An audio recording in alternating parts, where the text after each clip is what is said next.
A police pursuit is the most unique anomaly that law enforcement does.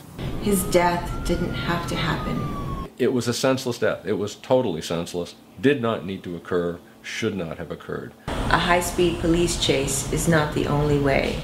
It usually ends in death of innocent victims.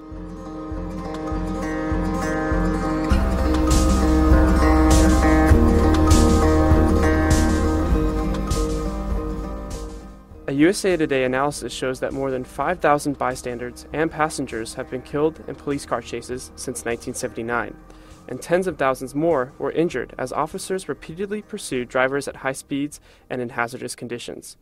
I'm Colin Brennan, and I'm joined by Tom Frank, who has been following the story for quite some time. Good to have you here, Tom. Thanks for having me. So, Tom, we talked a little bit. How long have you really been diving into this investigation and this story? About 3 or 4 months.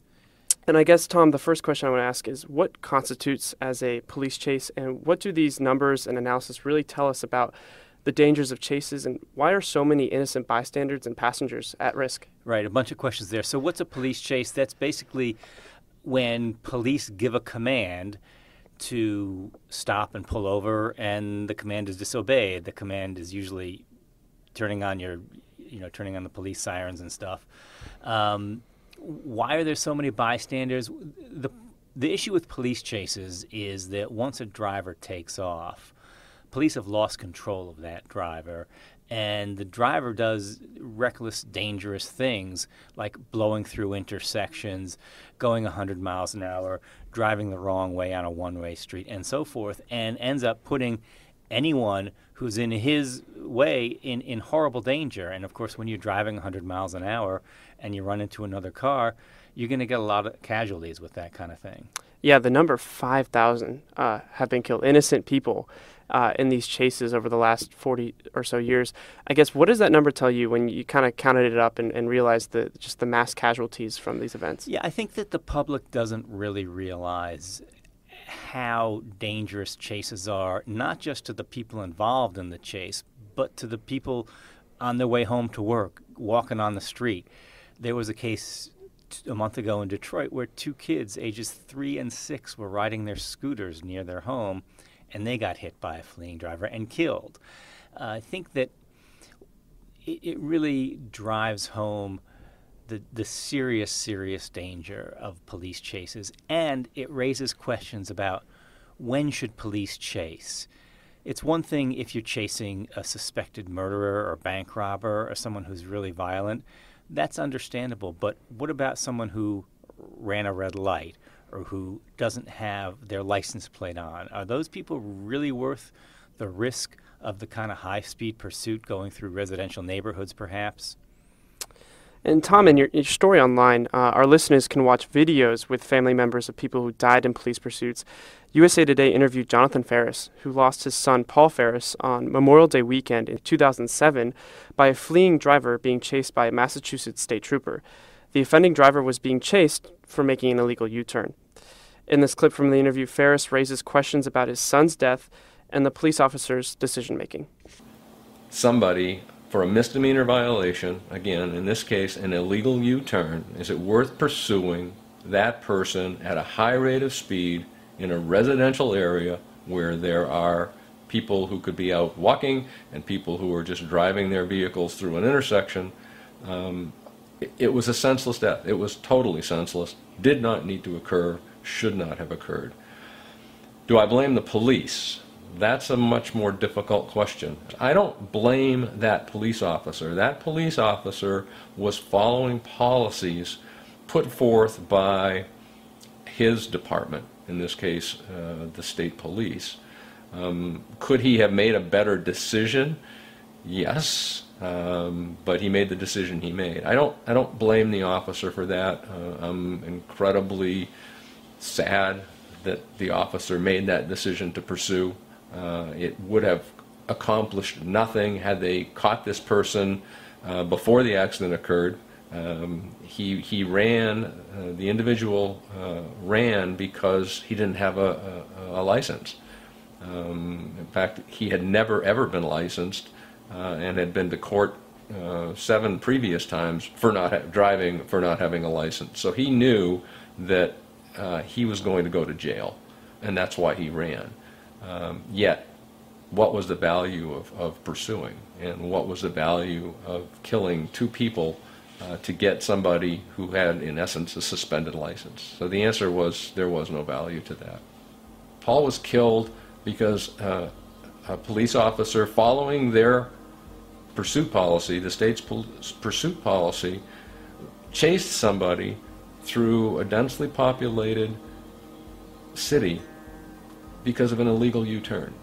That makes no sense to me whatsoever.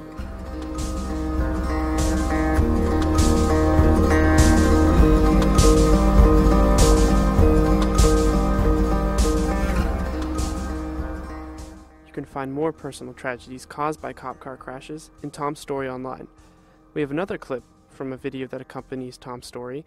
Major Travis Yates from Tulsa, Oklahoma Police Department details the gray area that exists for police when it comes to deciding whether or not to chase a suspect, and how a station is adopting a new policy to make it safer on the roads.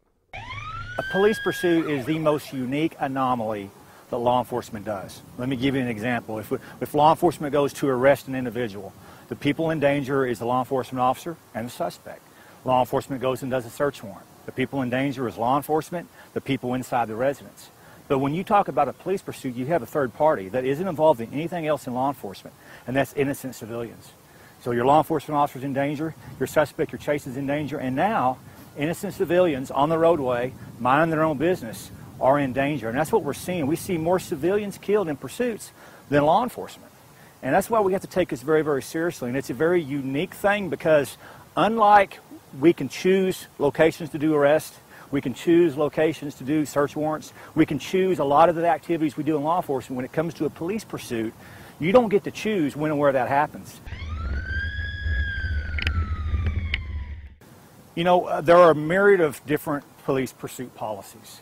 For years we saw the typical generic policy. It comes from case law where it basically says when the danger to the public outweighs the necessity to pursue, you need to terminate the pursuit. The problem with that kind of language is, while it's legal language, what does that mean? You know, a dangerous pursuit to a 21-year-old police officer probably means a lot different than a 20-year veteran police officer. I know it does for me. And so I think what we have to do is we have to follow the other policies in our profession, whether it be our use of force policies and the myriad of other policies, and when it comes to our pursuit policies, get very, very specific for our officers so they know when to chase and when not to chase. And we typically do that by using what we call restrictive policies, restrictive pursuit policies, where we only chase for certain crimes. We only chase under certain circumstances. And that will help our officers out because it helps them make the correct decisions. The technology when it comes to vehicle pursuit technology to mitigate pursuits is woefully inadequate. You know, the most prevalent technology, tire deflation devices, is essentially a string with nails on the end where we force officers to stand right out the roadway holding this string with deflation devices on the end as suspects drive by at 90, 100 miles an hour. We lose officers every year using that technology. A technology that kills us is not a technology that we need. When it comes to training American law enforcement officers, our agencies would never hesitate to say that we need to train in firearms once, twice, 4 times a year. And that firearms training needs to be scenario-based, realistic-based, so our officers can be prepared when that day comes. The fact is, most officers will never fire their guns in the line of duty, but we train them to a very high level for that very rare occurrence because it's that important. But let's take that and go to vehicle training. How many officers get vehicle training past the basic academy? Even though they're in their vehicle every day, we lose more officers in vehicles than anything else. For the last almost 2 decades, that's the leading cause of death for law enforcement. It's the leading cause of liability for our communities. It's the leading cause of career-ending injuries. What type of training are we providing our officers? The day has got to get here where we take vehicles just as serious as we do firearms. It's time we make vehicles just as important as firearms so our law enforcement officers in our communities can be as safe as possible.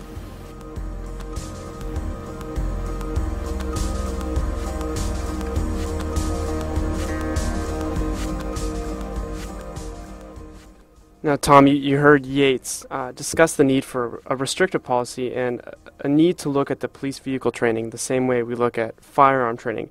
What do you think is the possibility of these ideas becoming universally adopted? Not very good, because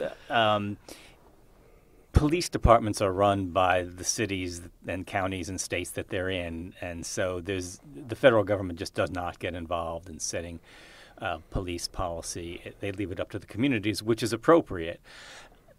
An organization called the International Association of Chiefs of Police about 20 years ago put out a model pursuit policy for any department to adopt, modify. That's the closest thing you're ever going to get to having some kind of national standard. But police departments are part of their community, and they're going to do what they think the community wants. They're not going to do what an organization based in Washington, D.C. thinks they should do. Do you think there's any way to really tackle the gray area that a police has to make in that split decision whether or not to chase someone? Yeah, well, I think Major Yates is right on target, that the police pursuit policies for every department have to be as specific and detailed as possible to lay out the exact circumstances when you do pursue, when you don't pursue. You pursue people who you suspect of crimes A, B, and C, but not X, Y, and Z. You pursue in these types of neighborhoods, not in these types of neighborhoods. You pursue when the weather is clear, not when it's rainy. When the roads are dry, not when they're icy. The more information, the more guidance you give officers, the less they're going to have to make some kind of subjective decision and try to make this lightning-quick calculation about how dangerous is this guy, what's the consequences if I let him go, what are the consequences if I actually pursue him, because he's trying to calculate a whole lot of things he doesn't necessarily know. Well, thank you, Tom. Last question. It seems like more light has been shed on police brutality, institutional racism, the militarization of cops. And now we have this report on cop chases and how deadly they are. How do you think this plays into our public perception of cops and their involvement in our community? Well, I think this is going to raise more questions about how police are handling things. I think that the theme here is how police deal with what they perceive as threats to their authority. And that's, I think, what happens with police brutality. Police are reacting to someone who is contradicting them or opposing them. It's the same kind of thing with a fleeing suspect in a car. This is someone who's ignoring their order to pull over and stop. And it all goes to how do police react to people who challenge their authority and to people who don't follow their orders. And what are the consequences of the actions that police take? How far should police escalate? Well, thank you for joining me, Tom. Anytime. Yep. You can find us, and you can find Tom's full analysis and story on usatoday.com. And remember, you can always find the USA Today Podcast Network on iTunes, SoundCloud, and Stitcher.